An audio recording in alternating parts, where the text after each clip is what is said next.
नमस्कार. श्री स्वामी समर्थ.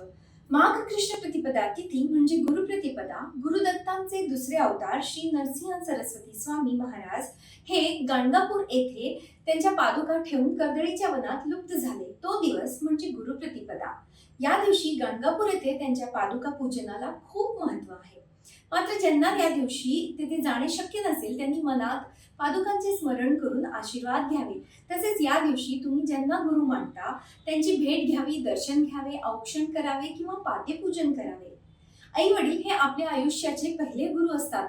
त्यांचे आशीर्वाद घ्यावे. तसे पाहता मनुष्य पदोपदी काही ना काही शिकतच असतो. तेव्हा आयुष्यामध्ये मार्गदर्शन देणारे जे कोणी मित्र वडीलधारे मंडळी आहे त्यांच्या प्रती मनामध्ये कृतज्ञता बाळगून आयुष्यात जे काही मिळाले आहे त्यासाठी परमेश्वराला धन्यवाद देत स्वतःमध्ये डाऊन टू अर्थ ॲटिट्यूड आत्मसात करावे, विनम्रता वाढवावी.